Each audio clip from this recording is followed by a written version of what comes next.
Welcome to the incredible Dolomites. And I mean, we were just in Switzerland, but I think I prefer the Dolomites. Don't tell anyone. These mountains are relatively unexplored compared to other areas of the Alps, and I can't really understand why. I mean, just look at what's to come. I am in a happy place. This is our playground for today. Grazie mille. In this episode, our exploration begins with awe-inspiring hikes at both Seceda and Sassolungo. Some of the natural wonders in this area left me completely speechless, and that's not all. Because as this series unfolds, we'll also explore two other incredible areas of the Dolomites in northern Italy. The Dolomites. I cannot wait to share the Dolomites with you and my adventures here. So sit down, relax, and if you haven't already done so, hit that subscribe button and join us on this next level adventure in the absolutely breathtaking Dolomites.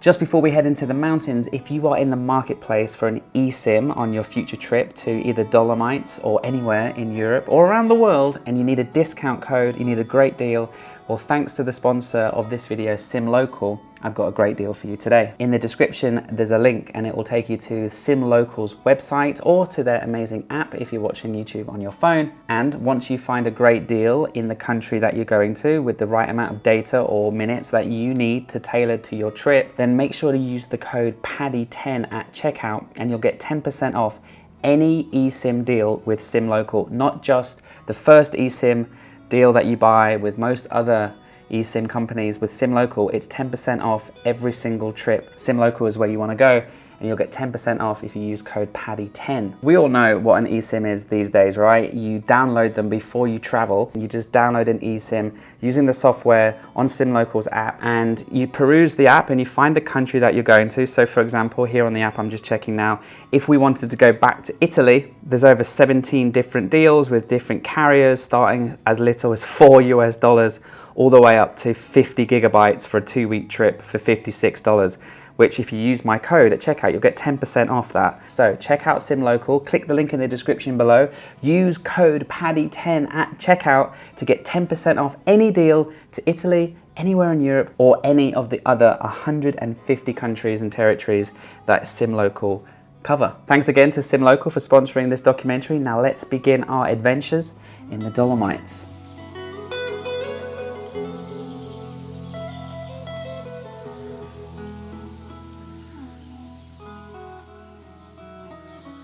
This morning I've woken up, had a delicious Italian breakfast of bread, cheese, meat, lots of coffee, and a croissant. I have a plan. It's a bit of an optimistic plan. It involves 2 hikes on 2 separate mountains. The second one is this one, the big boy behind us. We'll go up there later, but first, we're going to walk to the cable car and go up to Seceda.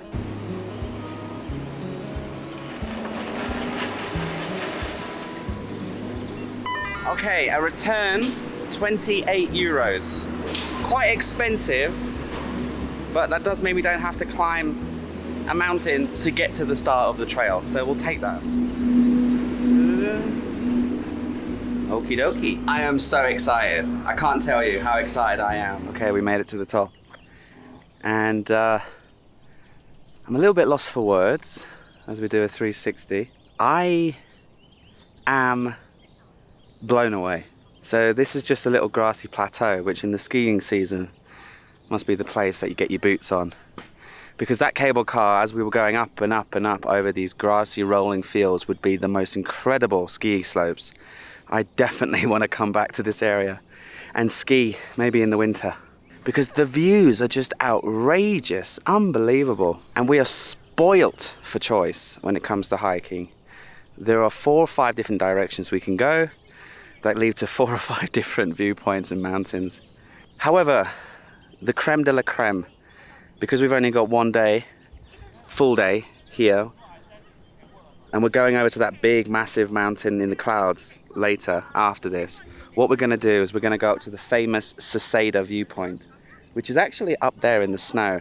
There is a chairlift. Doesn't seem to be working. It might be. I don't know. Maybe we'll find out when we get closer. If not, we'll have the joy of hiking up to the top. And then there's this gorgeous ridge line, which we will walk along and back down over the rolling hills and come back to this area. I am in a happy place right now.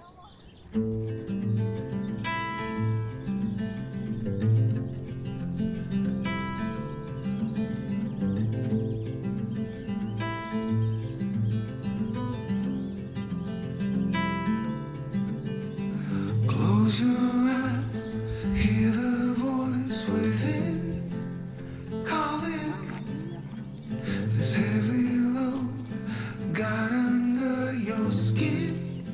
It's moments like this that make me so thankful to be able to be able to share these places with you. And we've talked about this before on the channel. A lot of you watch me for so many different reasons. Light entertainment, nothing better on.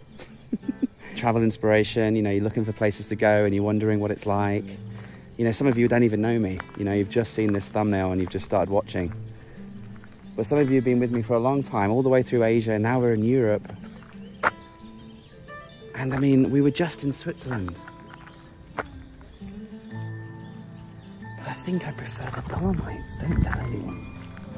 Breathe in, breathe out. Hey, come alive. Breathe in, breathe out. Look at the colors around.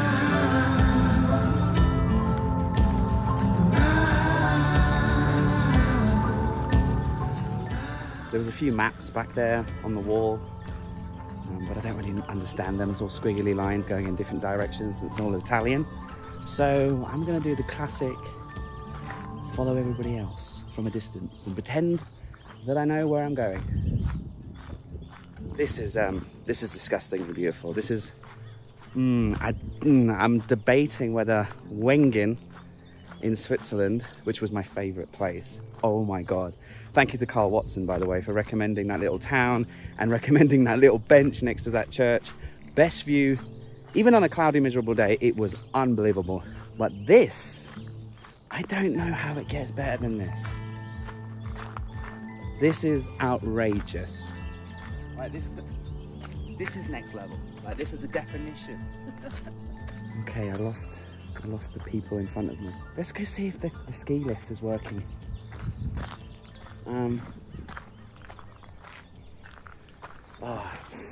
That smell, the pine trees. If I could bottle that and spray it in my house back home, I would. It's my favorite smell, especially after the rain. Pine cones and this bark and the mud after a rainy day. Best smell ever.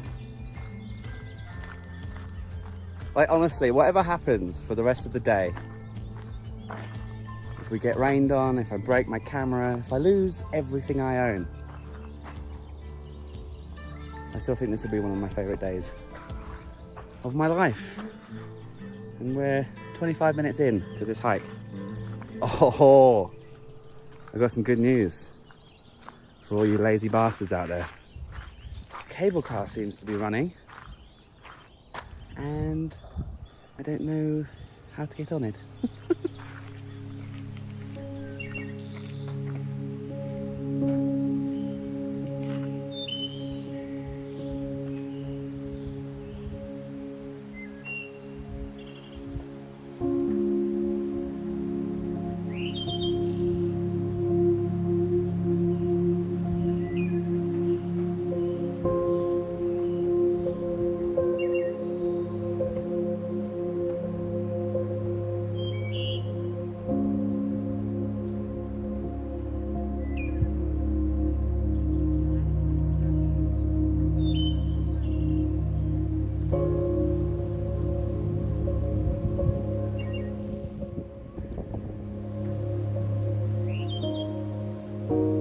I haven't been on a ski lift in God knows. I think I was, 17 years old when I went skiing in Italy, actually, with the school on a school trip. We used to have a right laugh on these. Okay, let's go here. Okie dokie, and we're away. Hey!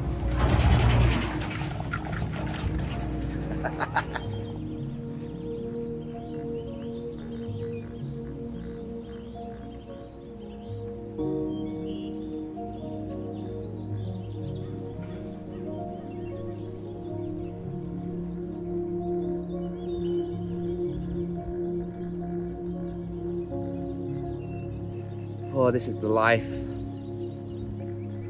This is the life.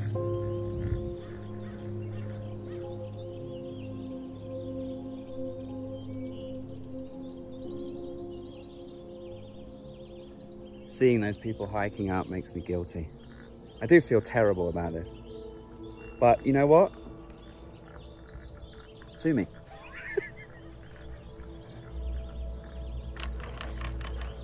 God, the views.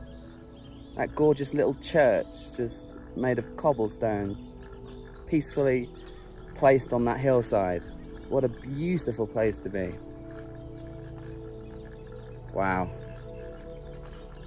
We get to hike down and see all of this the whole way home. You know, this isn't even the most famous and beautiful part of the Dolomites. That's to come. There's the famous 3 peaks of the Dolomites, but that's about 150 kilometers away, and that's coming up in a later episode, in a later video. I'll be heading there in a couple of days. Seceda, which is this rock face here, I mean, it's famous, don't get me wrong, but I really don't know how we get better than this.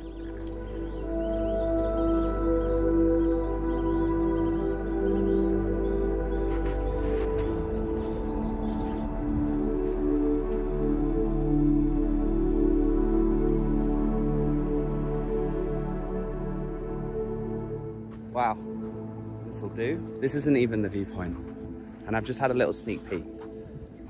Wait till you see it, wait till you see it. But let's just enjoy this for a second.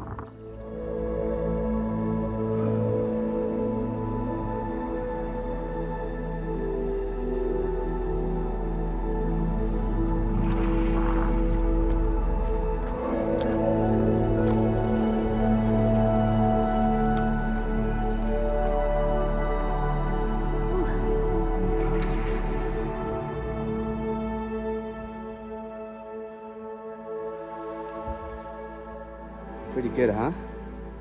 Well, guess what? That's not the good view. Take a look at this.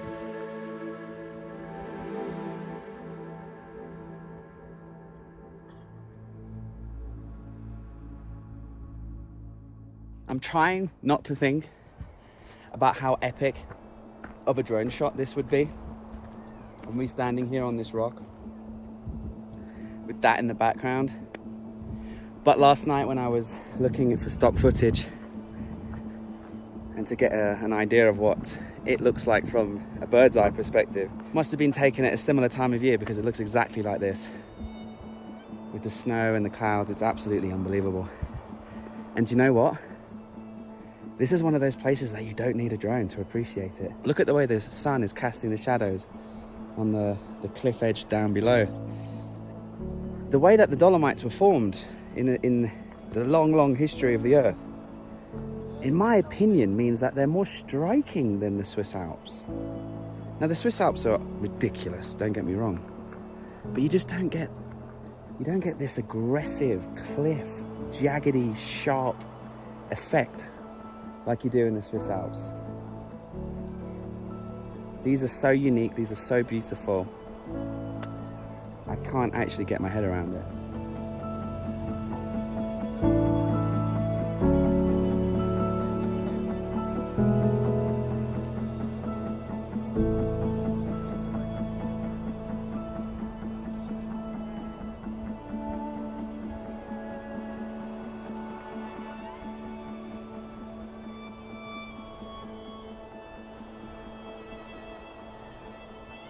Oh, my legs just went to jelly.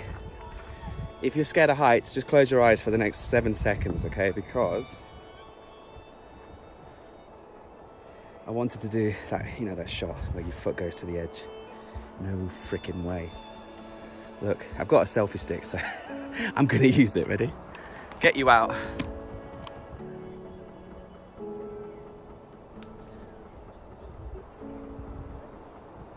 No freaking way am I going near the end. That is crazy. Crazy, crazy, crazy, crazy, crazy, crazy, crazy, crazy. Wow, I can't get over this.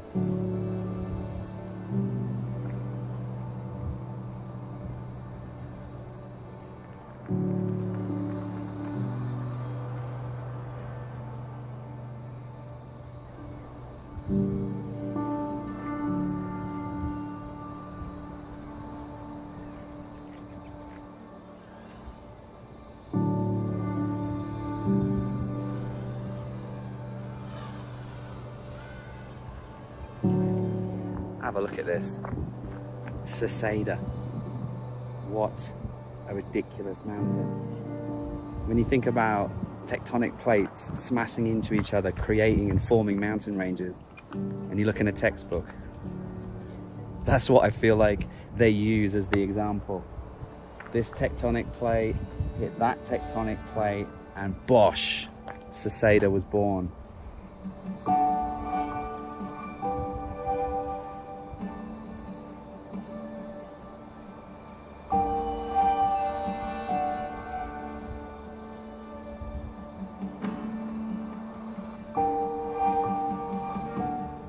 This is unbelievable. This is the highlight.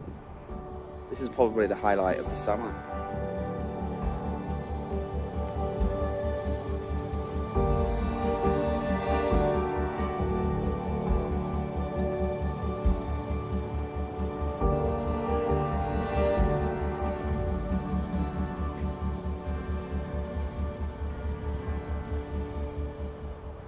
Okay, there is a little hike you can do up to one of the precipices.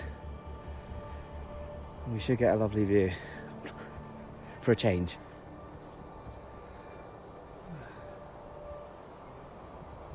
Wow. We're really lucky right now because we've got the clouds, the added drama. If it was just clear and beautiful, we wouldn't have that added element, which is nice. Plus, at this time of year, we still have the little bits and pockets of snow. Yeah, I don't mind moving. I was in the prime photo spot there.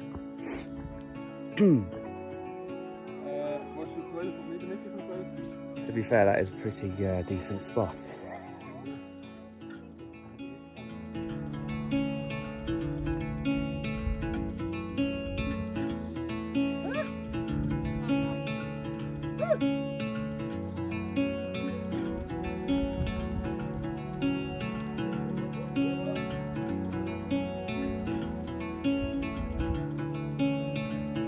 Right, it's official. I don't think it's going to get better than this. So I've got the privilege of hiking down now. Should take about an hour, maybe. And then we'll continue our adventures here by going up another cable car to another mountain. But yeah, this has been an absolute highlight of my life, not today. Seceda viewpoint, Seceda mountain, this valley. Next level.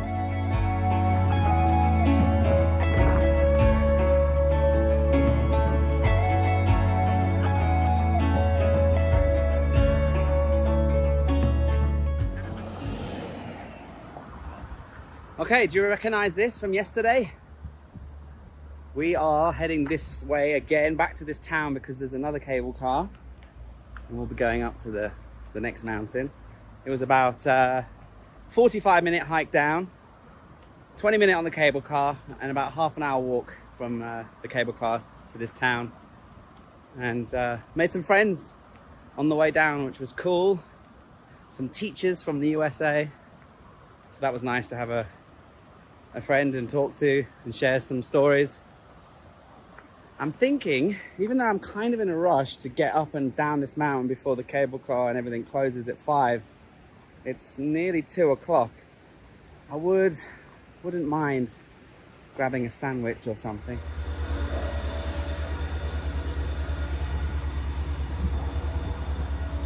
It's closed until 3.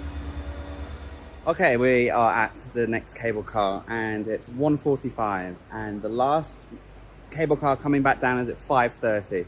So we should have about 3.5 hours at the top. And I'm going to obviously come up to the very highest point of the cable car here, where there is a viewpoint and a hike that loops all the way around that big mountain. Sassolungo or Lanconfel. And I don't know if we're going to have enough time to loop all the way around, so I'll keep an eye on my watch, and when I realize that I need to turn around, I will. But maybe we'll make it all the way around. We'll see.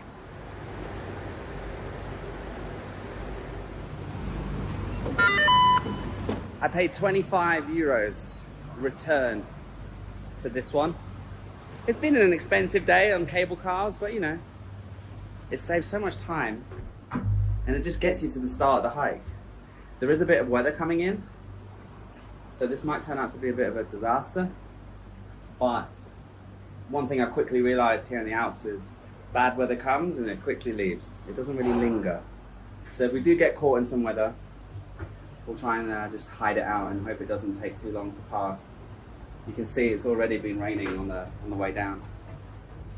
I'm also going to use this opportunity to put on some layers. I did pack my jacket and my trousers. It's a bit more exposed up there and there's bad weather rolling in, so I just want to be a little bit more protected.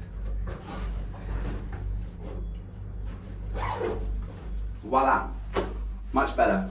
And I forgot that I had a packet of trail mix in my bag, so cranberries, nuts, chocolate, coconut, delicious.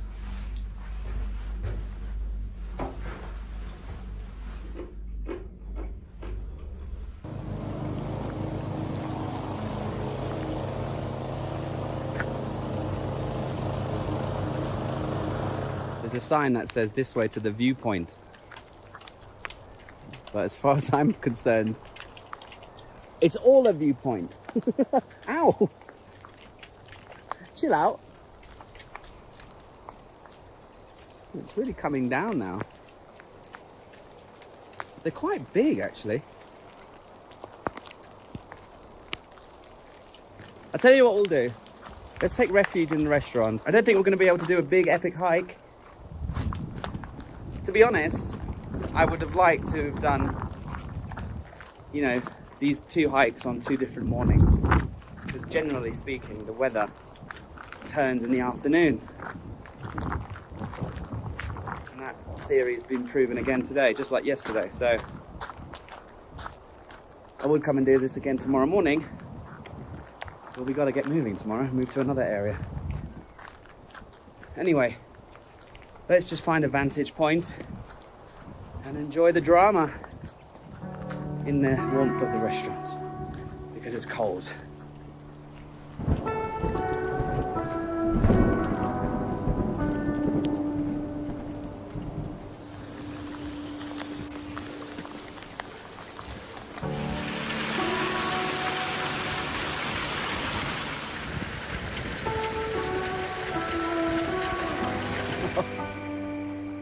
Check this out. I absolutely love this weather. Here I am in the sun, and behind me, big old thunderstorm making a right racket. I think we're good. I think we're good now. All the weather is there, and all the weather is going that way. So, shall we go this way into the sun? Yes.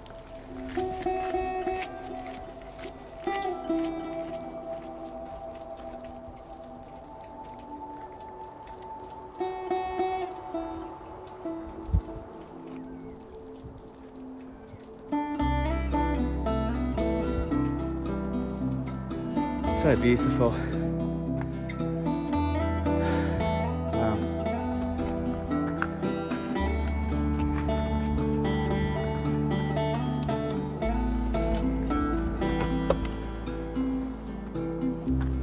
Once where there was rain and hail, now is basking in sunlight. Unbelievable, really. I'm not a religious man, but if this old fella's had something to do with it, I'm very grateful. So let's do a cheeky little 360 down into the village of La Cristina, where our hotel is, in the clouds, the beautiful rock face of Seceda, where we were earlier, in the ravage of a storm. The distant valleys, again battered by the very brief but very violent storm. And over here behind Jesus, a beautiful valley basking in the sunlight. And actually one more thing, this green plateau, which is a skiing area in the winter. I mean, that must be a winter wonderland. And you've got those three rocks in the distance, which are very reminiscent of that scene from the Goonies when they align the viewpoint. You hear that? It's my favorite sound in the whole world. Sometimes when I can't sleep, I go on YouTube and put on 12 hours of distant storm, and it's just that playing, and distant thunder, just distant rain. And it's my favorite sound in the whole world, and it just calms me down. It's funny because when you're in it, it's terrifying, but when you're just at the right distance away, as we are right now, it really is music to my ears.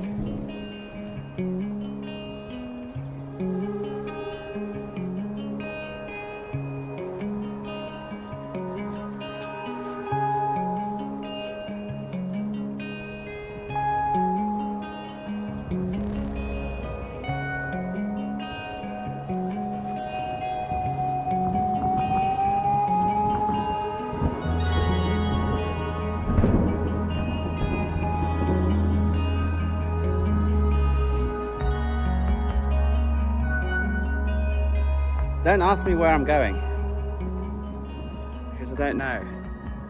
I don't really care. I see the trail's way down there. But I'm bored of trails. And this is what I wanted. An alpine meadow experience with lightning. I didn't get it on camera, but there was a big flash of lightning.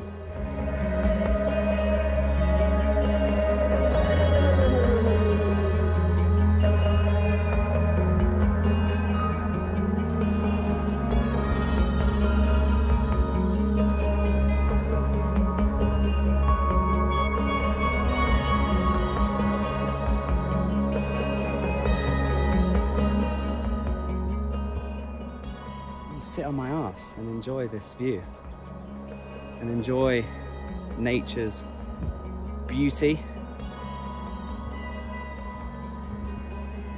and the savageness of nature. Right now we're in that perfect sunlit line between a beautiful sunny day and a distant hellish storm.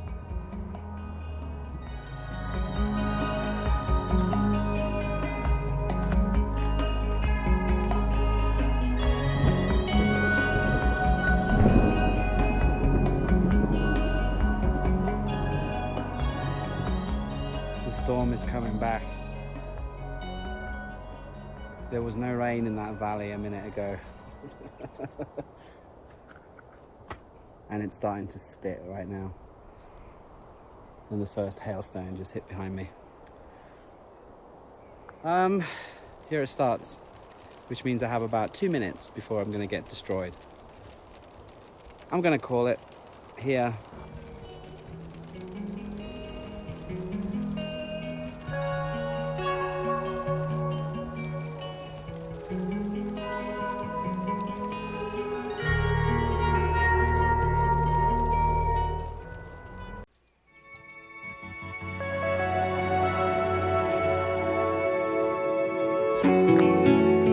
Buongiorno and welcome back to the Dolomites. But I just want to fill you in on how we got from La Cristina, which is where we were in the previous video, to here, which is Miralago, Miralago is just the name of this small little lake surrounded by these gorgeous mountains and very close to two of the most incredible mountain ranges and some of the most famous peaks in the entire Italian Alps, which we'll be hiking around in the next few videos.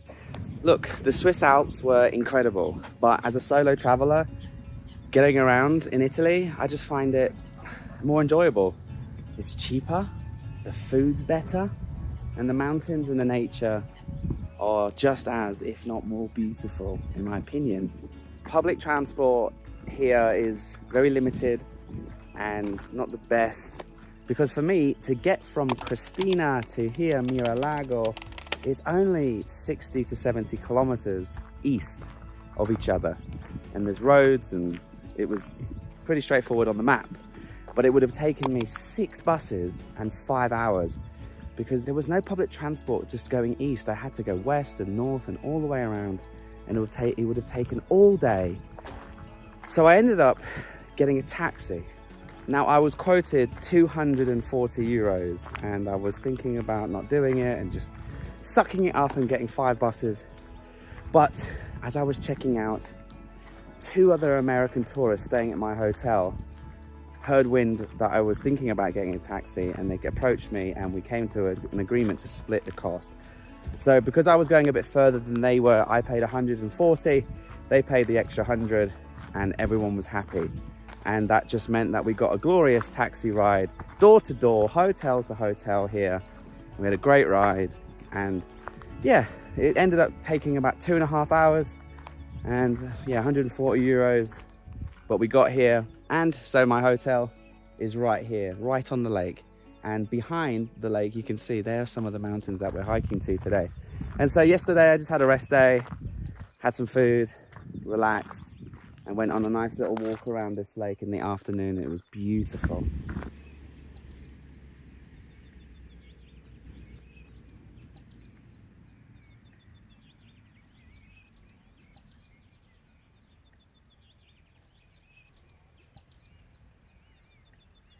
So yeah, that brings us to here, and time for breakfast, and we're gonna make a plan. A very typical breakfast in the Alps. Lots of cheese, lots of Parma ham, lots of bread, and bottomless coffee. So here's the good news, here's the bad news.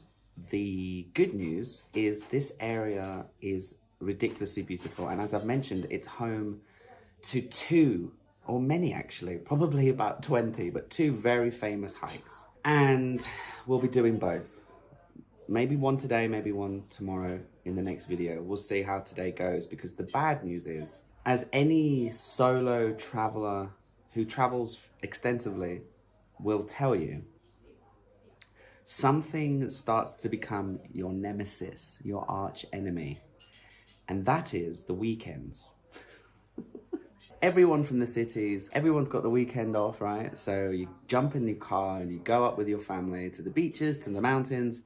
And so over the years, whenever it turns out to be a Saturday or a Sunday, it always ends up being a little bit of a shit show, because there's just so many people. Hotel prices go up, hotel rooms fill up, and trails that are popular tend to be absolutely packed.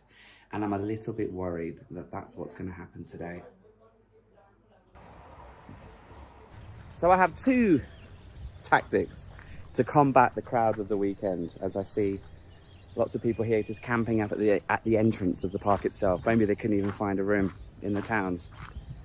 The first is to embrace it. You know, there's 7 billion people on this planet, and a bunch of them are here. So let's just embrace it. Maybe we'll make some friends. So we'll stay positive on that aspect. And the second way to combat is to go early as physically possible. Now, I could have got up for sunrise, and I could have gone up there at 5 in the morning. But when you're paying 100 euros for a hotel room that comes with free breakfast, that starts at 7:30, you know, you've got to hang around for the free breakfast, right? So it's now 8:30 on the dot, and I would like to say that I'm here at the entrance of the park, but because this is Italy, and we talked about this earlier, there's no infrastructure really for us to get to the start of the trail, which is 7 kilometers behind me. 7 kilometers up that road is where we have to get to start the trails.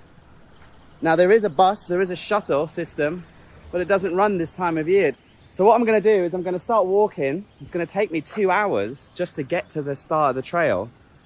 However, I will stick my thumb out. Maybe we'll get picked up by some eager beavers with a spare seat in the car.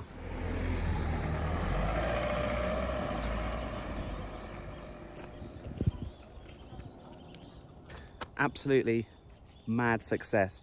The second I stopped talking to you, I stuck my thumb out the first car, pulled over, Spanish couple from Madrid, die-hard Real Madrid fans, season ticket holders, ultras, and we just talked about football the whole way up.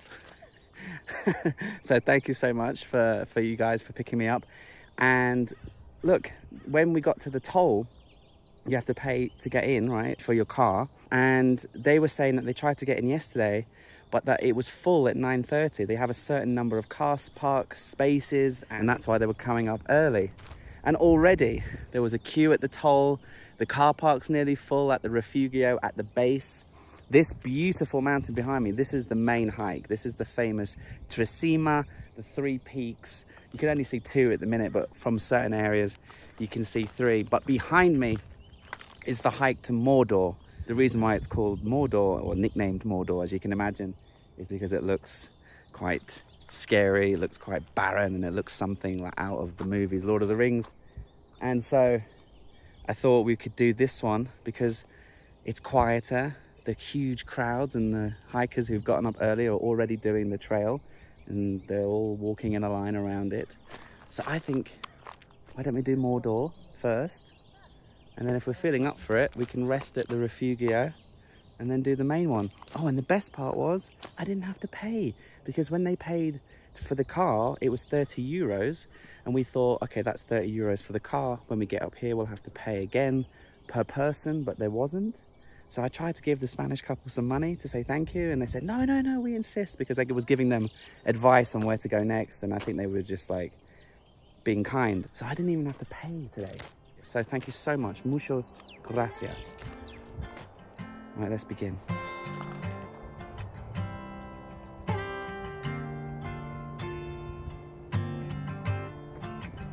Also, the Spanish couple told me that according to the weather report, it's going to be sunny like this all the way until 1 o'clock, when apparently a storm is due. So try not to trip and fall. Let's enjoy the morning.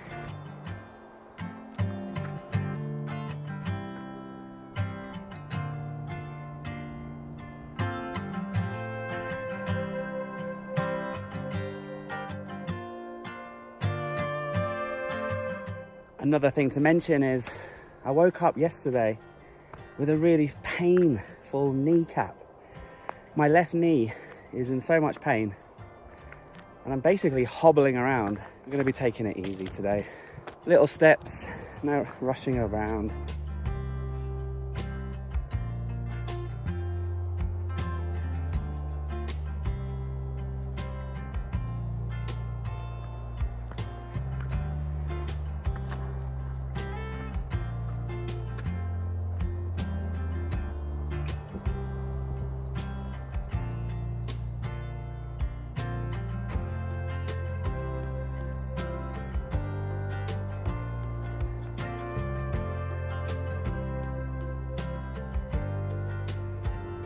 For reference, if you do want to come on this hike that we're doing this morning, don't worry, it might seem complicated if you're trying to plan it. There's no real trail signposted back over there, and it's quite difficult to find it on Google. Just relax. There's Tre Cime, there's the refugio, there's the car park. Just turn around and come up here. Look for this hill with this path, no trees, quite barren, there's only one. And you'll see the sharp, jaggedy peaks of Mordor, the tips of them anyway. Just head in this direction and get walking.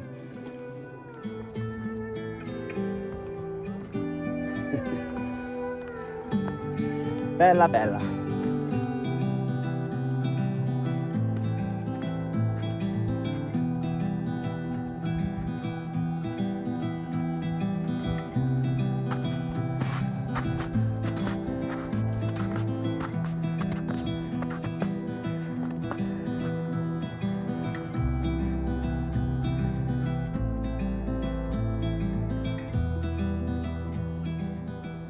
There's still a tad bit of snow, but as soon as you negotiate this, you're back on the trail again, and Mordor starts to reveal itself.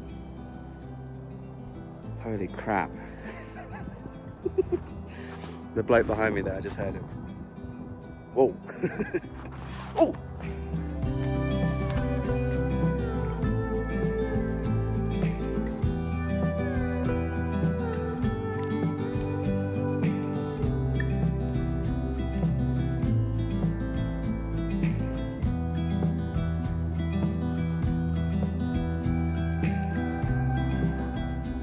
How do you describe this one?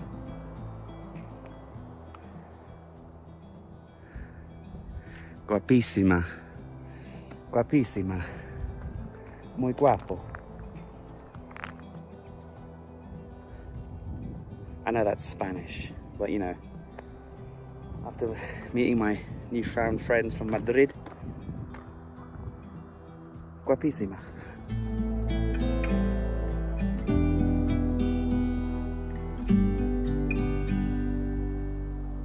What's really nice is the white chalk contrasted with the dark green grasses and bushes, and then you've got these flashes of beautiful purple flowers,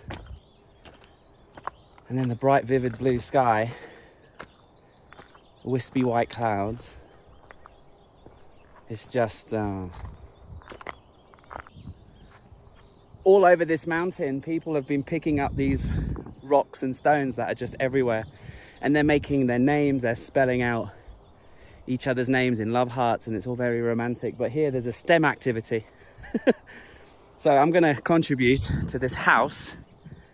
Maybe over the years, if you come here in 2024, 2025 or beyond, this will be a finished house.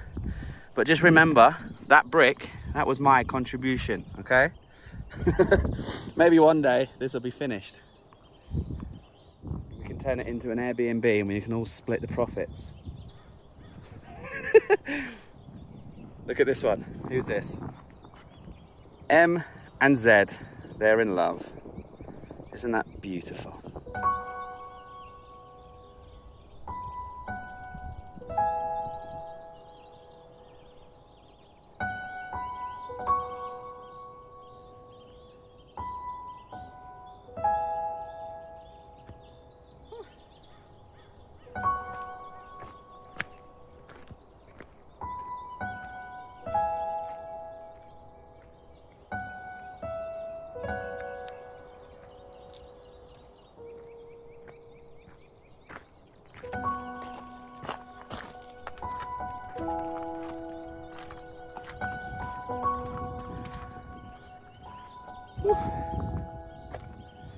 I'm trying not to look. I'm trying to savour the view for the very end. There's a little bit of grass. You can see a few people taking pictures. I think that's the spot. So I'm just walking like this. Don't look at it. Don't look at it. Don't ruin it.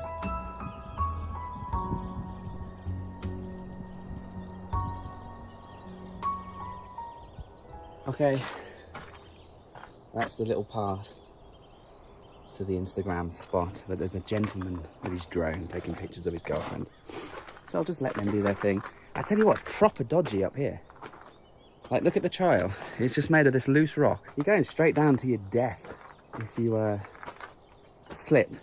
It's definitely not a trail for the faint-hearted.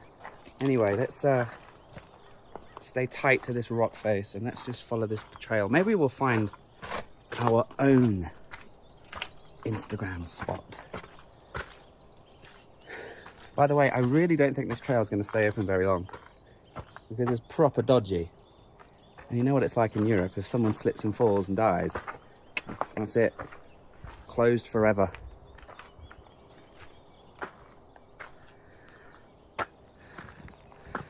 Ooh. Oh, I don't like this. Oh, I don't like this. This whole shelf could just give away. You know, I have been eating a lot of cheese recently. And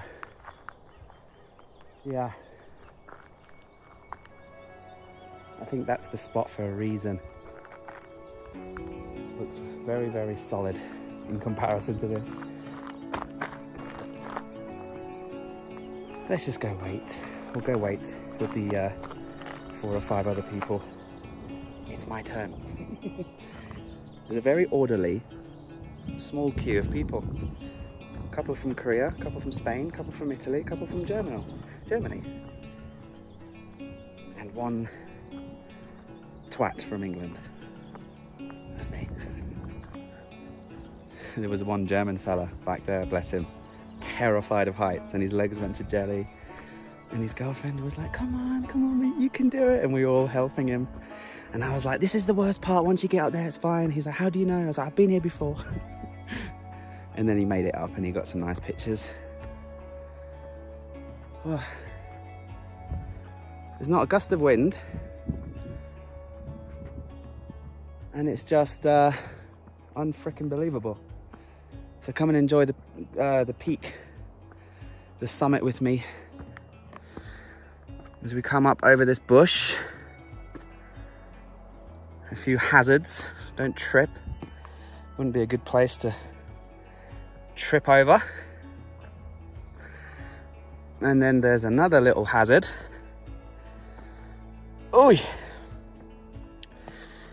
Oh, okay, it's a little bit scary now. Because to the left and to the right, instant death. But we're going to push on and we're going to reveal.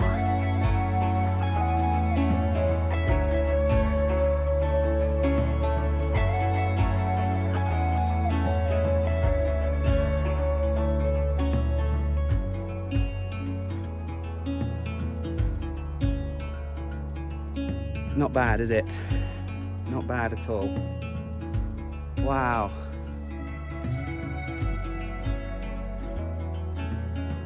I'm lost for words.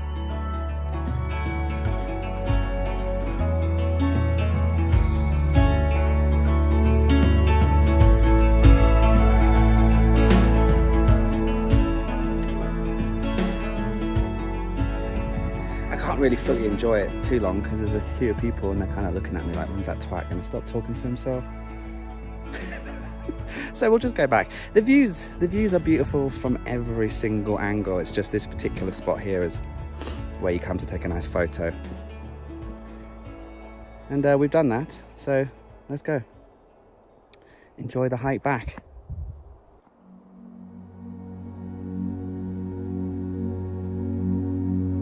If you are petrified of heights, by the way, and you can't handle going on that little narrow passage for the gram, don't worry, just come back 100 meters and there's a trail that goes up and around and over the top and looks down upon the viewpoint. And maybe the photograph won't be the same one as 10,000 others, but at least you won't have to worry about your legs turning to jelly and falling down into your death.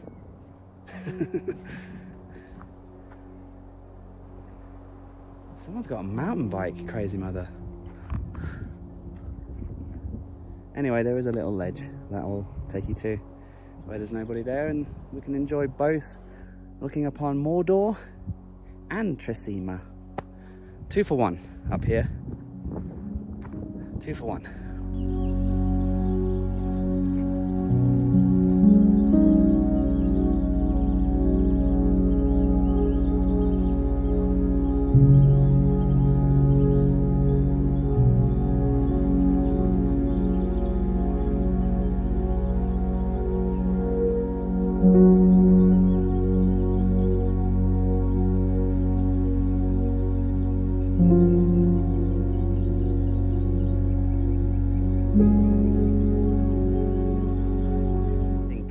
I actually prefer it up here. Have a look, there's the gram spot. As lovely as that is, you have the pressure of everyone looking at you like, come on, hurry up. Whereas up here, hello. Just me in a meadow and a ridiculous view and a mini Stonehenge. Very cool. And in that direction there's a peak where you can really see the minerality of these Dolomites coming through. The iron, that orange and red, that's the ionizing. But that's what's really famous about the Dolomites, that they're so unique. And where else do you get mountains this aggressive and also in these colors with the whites and then the reds and the grays? Very, very beautiful, very unique, and kind of hard to explain. It's funny looking back over to the main hike, the car park's full and there's still a huge line of ants of people.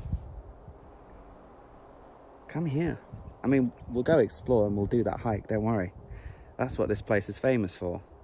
We could not leave this area, especially because we got in for free without doing it.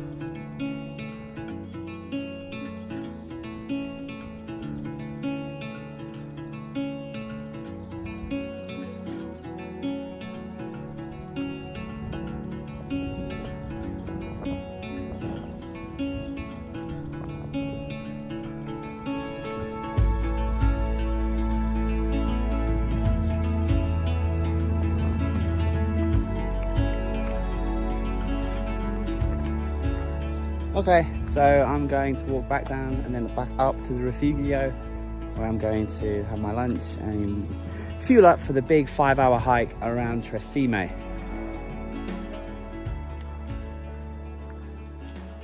This hike will loop around and go all the way around these 3 pillars, and we should get some incredible views, more so on the back, I think, because we're a bit tight, we're a bit close to the rocks here at the beginning of the trail. It should be about 4 hours, I think, maybe less. So, vamos. And if you saw in the previous video, then you'll know that it is Saturday today. So it's very busy, very busy, very, very, very busy. But when we did that hike, there was very few people there, maybe a handful.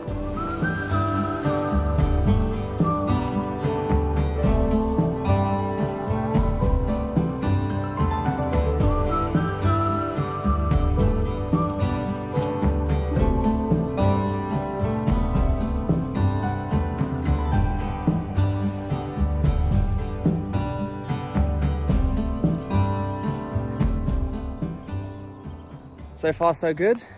The trail is very easy, very flat, and it's giving us incredible views of the valley, down into the next town and then across to Mordor, where we were hiking in the previous video. And the Tre Cime towers themselves have yet to be revealed. And you could look up at them at the minute, but I don't see all 3. As the day has gotten older, the weather has become more moody. And now Mordor looks even more like Mordor. And the main tower there, Saruman, he's mustering a storm.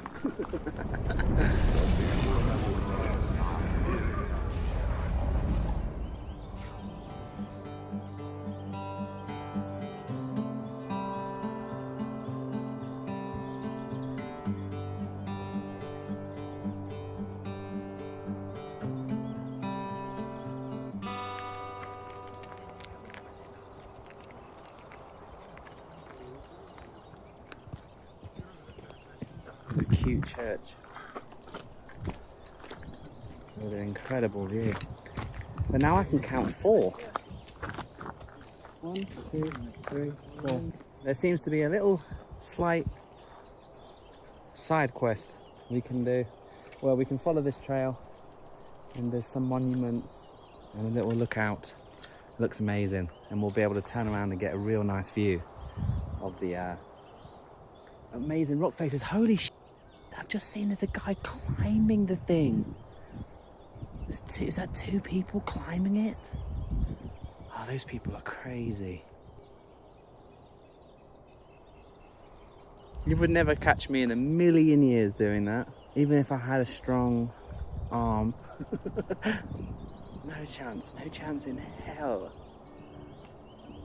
That's amazing. Incredible.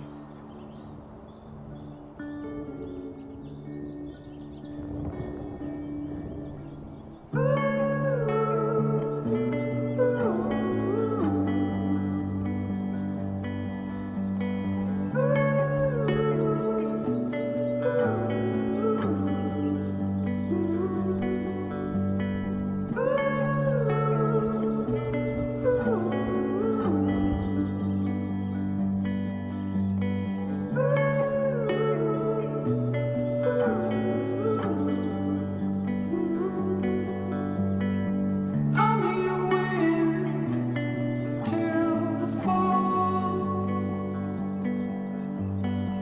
We're all fading. It's just started to hail, ever so slightly. There's a bit of weather blowing in. Have a look at that.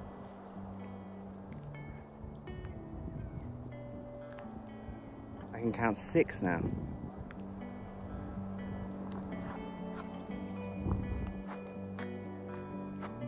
So far in the Alps, every time it just starts to hail, 5 minutes later, it's a big old hailstorm.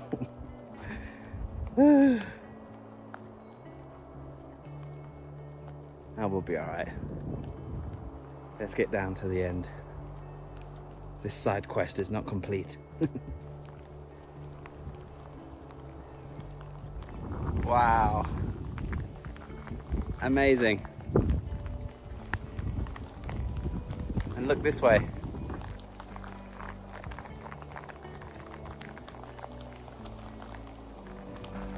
Incredible.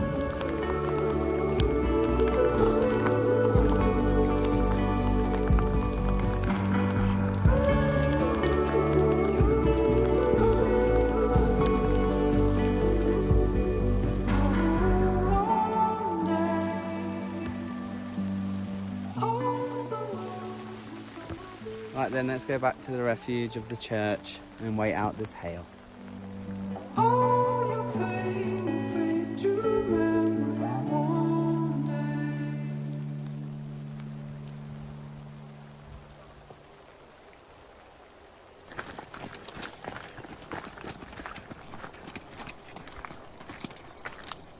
day. Okay, side quest complete. Hailstorm gone in that direction.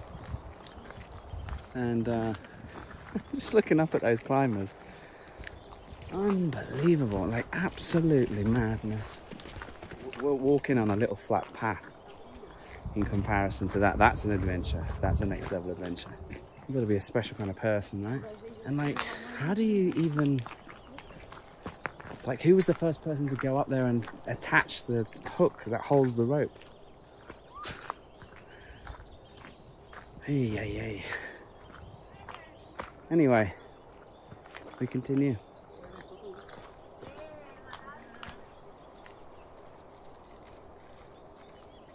Okay, at this point there's a fork in the road. You can take the 104 or the 101.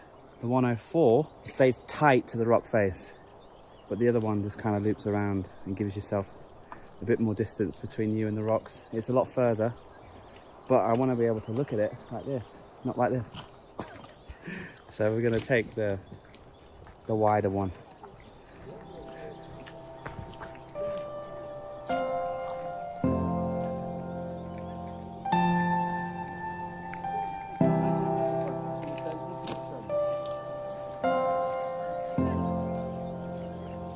I've gone off-piste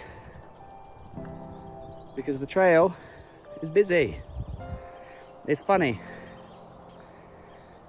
Everyone's having these small conversations and you don't want to listen to them, but you end up becoming quite invested in people's little stories about what Linda said at work last week, or Johnny's got to go back to work next week, or there was a couple talking about a new car that they bought and it does this many gallons to the hour, or this many miles to the gallon. Anyway, you start getting invested in these people's micro stories, and you start saying to yourself, oh, I wonder what he's going to do tomorrow then. How's he going to get back to Venice?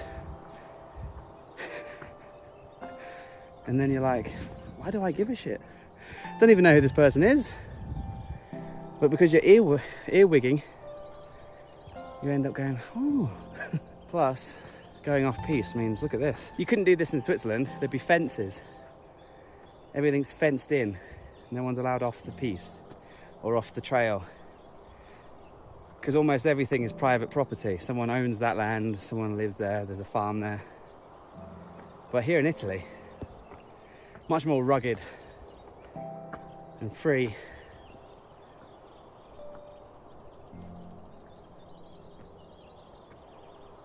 It's incredible. And now I'm boiling. Take my jacket off.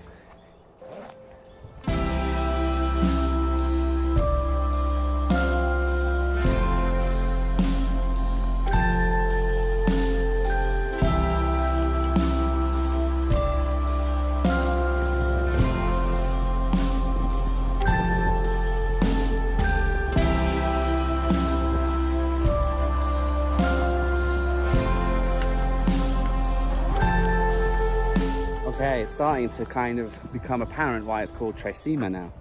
1, 2, 3. We're going to follow this trail down now. Down and around.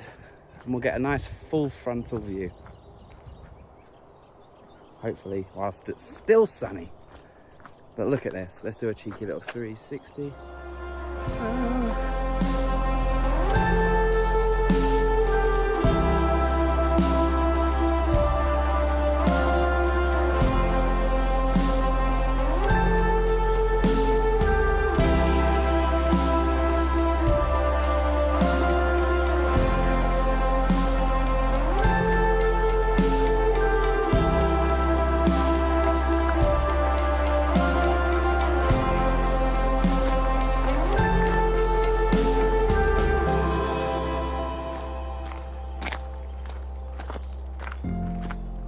Okay, I think I found my lunch spot where I'm going to finish my panini, have some fruit, rehydrate, and enjoy this view.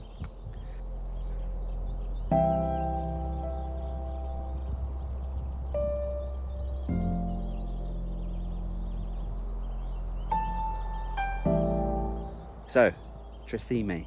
Uno, due, tre. Tre Cime. 3 rocks. Beautiful, gorgeous, flat rock formations looking down across the valley and raggedy, jaggedy mountains of the Dolomites. There is an optional extra couple of kilometers to that refugio over there. I think they would have a really nice view too.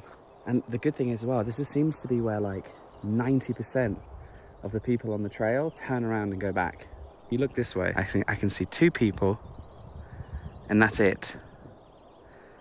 But then if we go back, everyone's going back the way they came. It must be another couple of hours to get all the way around, but like, we're here to hike, aren't we? So let's hike.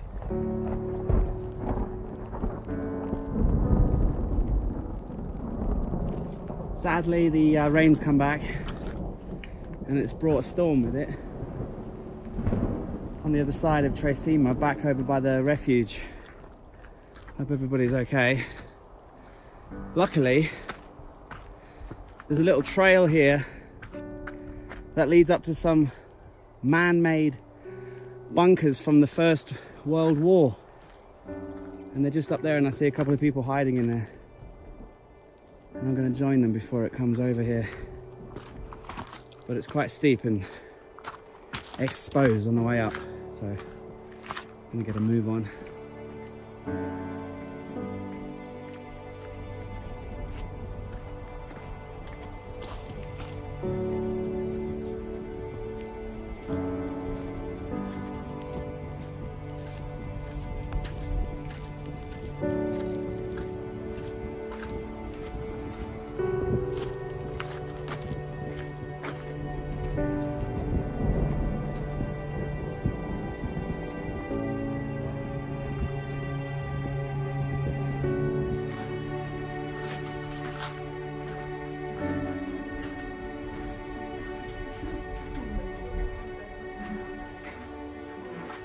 Check it out.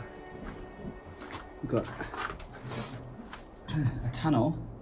We'll go down there in a minute, but look, there's like a sniper position here and here. So you can imagine having your gun, looking down and be like, oh, they're coming. Very, very nice little base. Let's go down here. Ooh.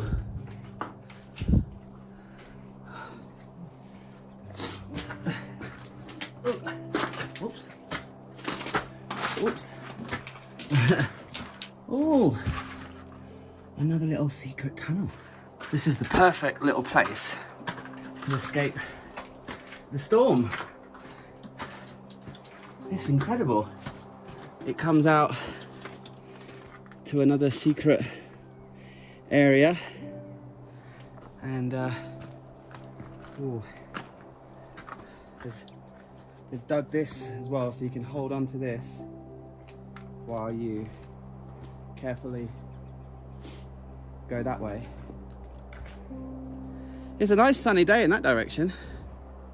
Because I hitchhiked a ride up to the national park, and because the storm is clearing the crowds, I'm gonna try and go back with the crowds actually, because I need to hitch our ride back, and I'd hate to be the last one on the mountain and have to walk 7 or 8 kilometers all the way back down to town. So gonna enjoy this little naval base. It's definitely not a naval base, army base, and then go down and make sure that I find a nice person who can give me a ride back down, because the shuttle buses aren't running this time of year. Yay.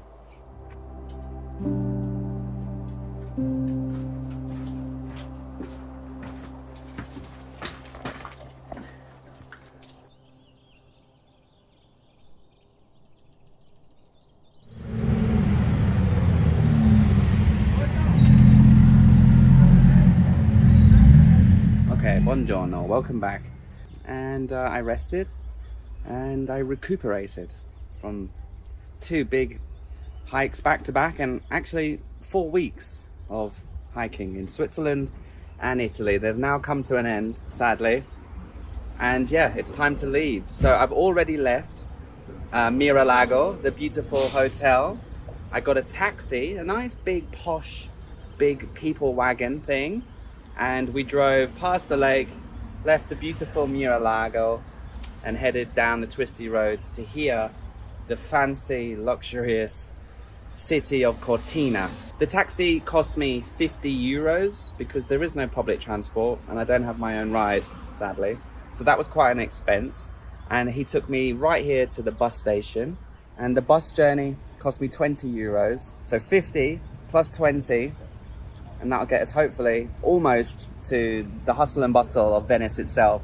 When I think of Venice, I think of it as probably one of the top 10 cities in the world that most people want to see in their lifetime. You know, up there with New York, Milan, London, Paris. I think of Venice as one of those deep, dreamy bucket list destinations. So I'm really, really excited to go there. I'm sure it's going to be packed and very touristy, but I'm hoping that we'll be able to find our own little adventure there.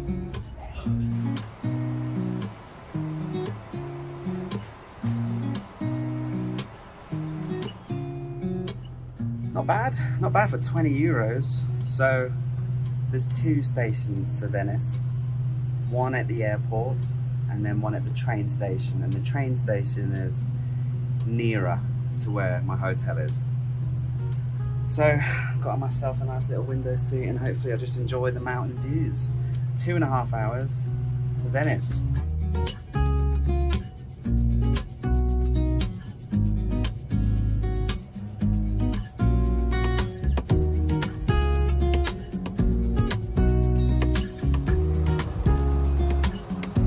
We're here outside of Venice, and the coach station is right next to the train station, because the island of Venice itself is connected only by a very thin slice of land where there's a road, a bridge, and a train track. So let's catch a train one station into town of Venice itself.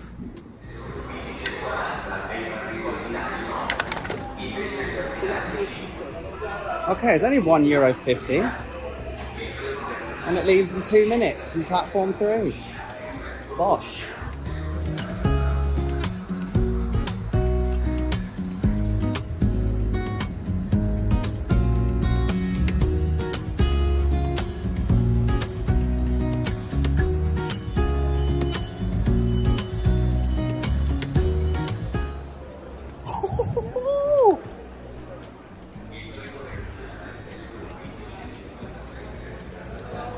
It's just like in the movies.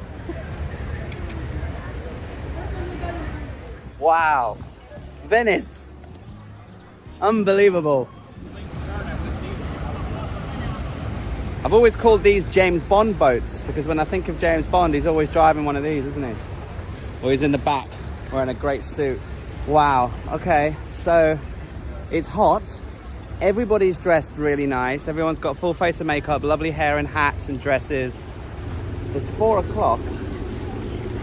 We could just walk over that bridge and spend about half an hour walking to my hotel, which is in the center of Venice. But I was thinking maybe we could get a ferry. Do you sell ticket to San Thomas? San Thomas, see. Yeah. How much is it? $9.50 per person. Okay, and how long does it take? Like 30 minutes. Okay, all right, one ticket please. So yes, seemingly everything seemed to be starting off fantastically. The ferry was very easy to find, and the views from the ride along the canals really brought us into the action of Venice. The sights, the sounds, and the atmosphere of Venice really was blowing me away. It was a privilege to be here. I was so excited as well. I felt like I was in a postcard or an extra in a Hollywood movie. It just didn't seem real.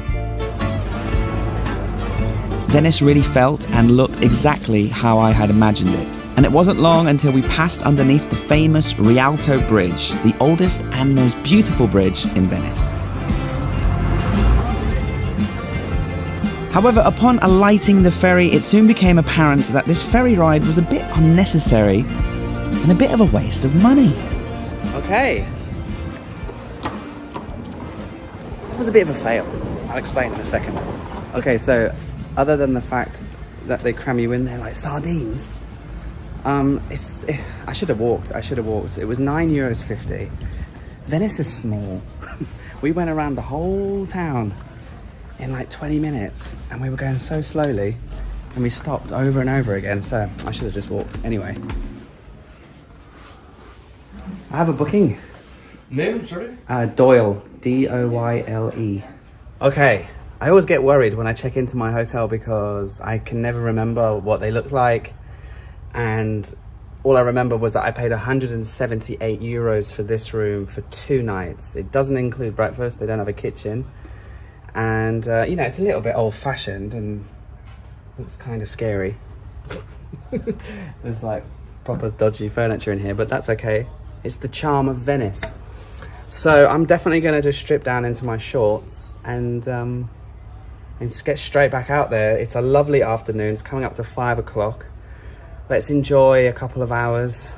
First impressions of Venice. Let's find somewhere to sit down, eat some food, get a refreshing drink, hopefully with a view. This place is completely packed. So I've had a little bit of advice, which I haven't followed, which was make sure to have a reservation for dinner. But, you know, I think that's at the high-end fancy restaurants where all the rich tourists go. But I'm thinking that we'll be able to stroll around these streets and find our own little hole-in-the-wall, cool little bar or something. So, let's go. My first impressions of Venice was very good. I was so happy to be here, so happy to be exploring these famous streets and canals, and Venice really was just as beautiful, just as magical as I hoped it would be.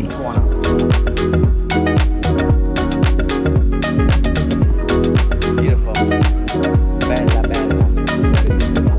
And after a glorious sunny evening came to an end, my belly was full of gelato and wine, and I stumbled into a dive bar with hundreds of bras hanging from the roof and I ate some pub grub and washed it down with some Peronis.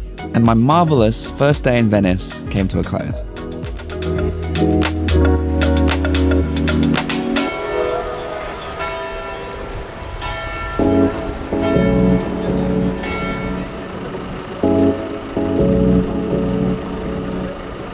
I arrived here yesterday afternoon. I did my first impressions, which I can sum up right now. It is vibrant, it's colorful, it's exactly what it looks like in the movies, or it was in my mind. It's incredibly busy, obviously. Tourists everywhere, everyone enjoying the Venetian atmosphere and the food and the culture and the history, and I'm really excited to explore today.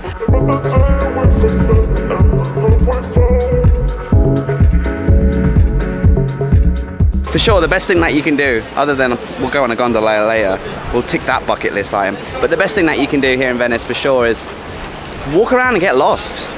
Happily get lost. This is the craziness of the bridge. What's funny is you should take a picture of the bridge, not from the bridge. You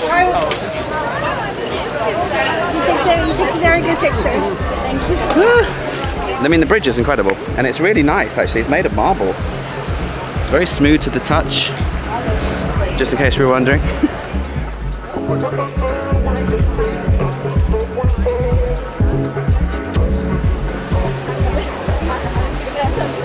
See, why stand up there in the crowd getting squashed to take a naff photo when you can come to the end of this wooden pier, nobody around, and have the bridge behind you? I don't understand why this isn't the busy area, or you have to pay €5 for someone to take a picture of you. I mean, look how nice this is. We're weird, aren't we, humans? I actually wanted to get the busy, touristy places out of the way at the beginning of this video and at the beginning of my day. So, there's the bridge, tick, and now we're gonna head about a 10-minute walk to St. Mark's Square.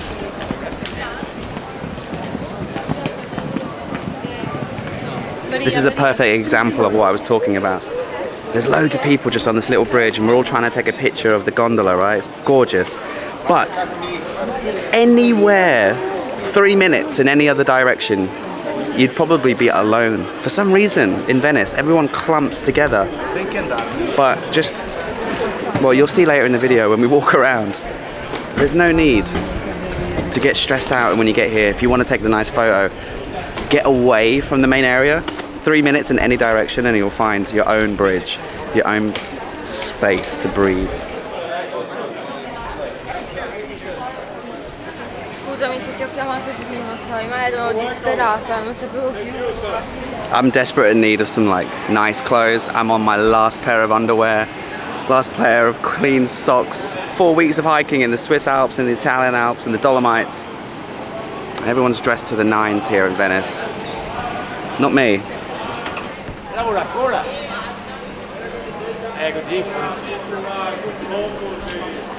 I've pre-booked my gondola tour for 7:30 p.m. I booked it on Get Your Guide. Now, because it was a gift to promote Get Your Guide in this video, the only option I could choose online on their website was a gondola ride for up to 5 people. Obviously, I'm going to go on it, but I didn't really want to go by myself, but I'm traveling solo. But luckily last night, or yesterday afternoon, I found a little hole-in-the-wall wine shop, and I was having a glass of Pinot Grigio, and I got talking to a Kiwi guy called Tom, who just got engaged, and he's traveling Europe with his fiance now. Anyway, we got chatting away, and I've invited him to come on the tour, because I'm getting it for free, so I might as well share the experience with 2 cool people. So I'm meeting them later, and then we're gonna organize the gondola tour later, so I'm excited to go on one of these. It'll be fun. And I won't be alone, which is nice.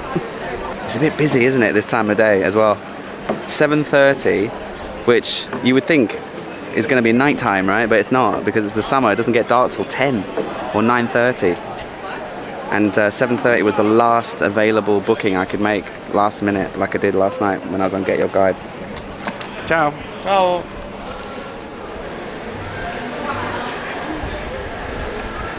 Okay. We're coming into St. Mark's Square for the first time. Let me put my sunglasses on.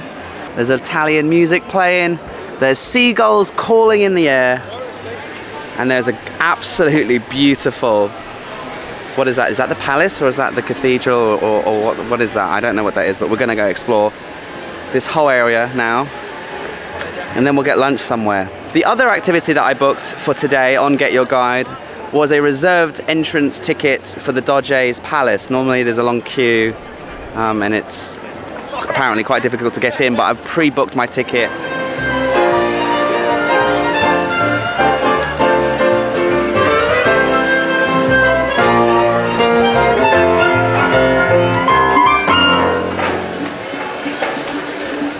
Yeah, so thanks to my pre-booked ticket on Get Your Guide, I was able to visit the Doge's Palace and skip the queues and get straight in.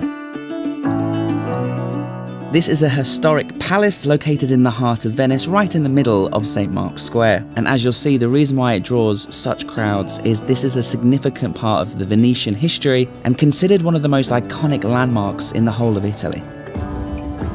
The palace itself served as the residence of the Doge of Venice, the city's chief magistrate and ruler, as well as the seat of government. The palace was not only a residence, but also the centre of political power, with administrative offices, courts, and other government functions taking place within these gorgeous golden decorated walls. As you can see, the architecture mixes a combination of Venetian, Gothic, and Renaissance styles. And I was really blown away by the intricate details and the ornate designs, showcasing the wealth and the influence that Venice had at this particular time in its history. This is impressive. Now there is a lot of information around, but you can take a guided tour, which again, you can book on Get Your Guide. Mine was just a ticket to skip the queue, but it did seem that the people who were on the guided tours were learning a lot. For me, I was more interested in the range of impressive artworks, including all the beautiful paintings on every wall and every roof panel. Today, the Doge's Palace is extremely popular, so make sure to pre-book your tickets on Get Your Guide and prepare to be captivated, as I was, by the historical significance, the stunning architecture, and the amazing stories that this building holds within its walls. Next door is the Grand Basilica. Now this ticket books weeks in advance, which unfortunately I didn't prepare for, so I wasn't able to get a ticket, but I will be coming back to Venice one day and will definitely be checking out that incredible location as well in the future.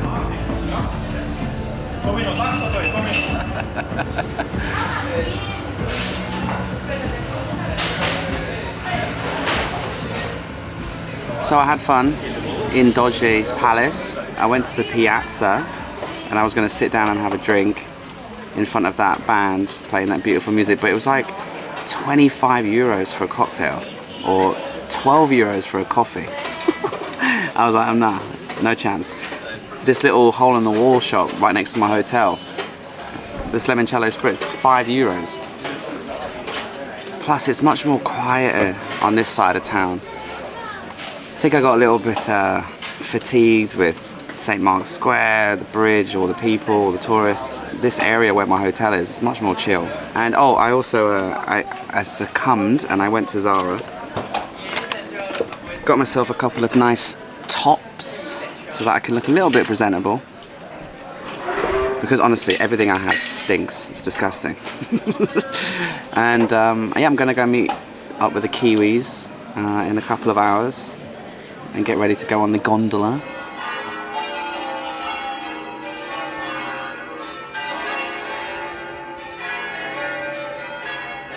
Okay, there are so many church bells ringing. I hope you can hear me. So I had the best afternoon. I put away lots of cocktails and I just people watched and made lots of friends at that bar once again. I'm so late. I need to go meet my friends that I met last night.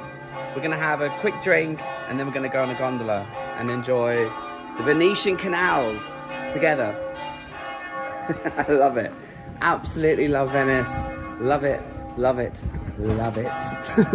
When it comes to making your way around the city, trying to figure out the labyrinth of streets, just look up. They have loads of signs everywhere and they point in the direction of the different neighborhoods and the different landmarks and significant areas. I love Venice.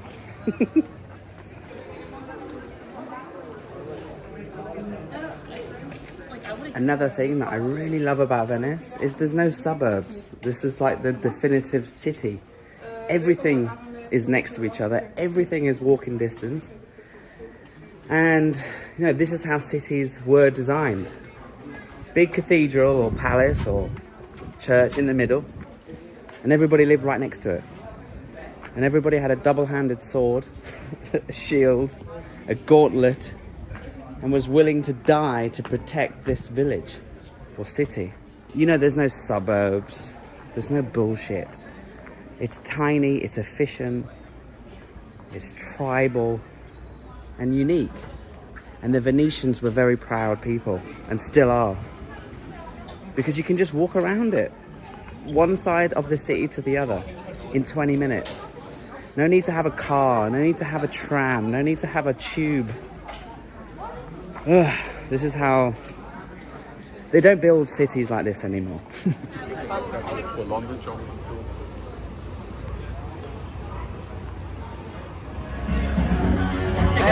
Sorry I'm late. Right, no, we were the late ones. I went in a circle. This is Amanda. I'm Paddy. Paddy, Amanda. Amanda, and it's Thomas. Yeah. Yeah, so after a really fun few days exploring the sights of Venice, it was time to finally board my evening gondola ride with my newfound friends of Thomas and Amanda from New Zealand.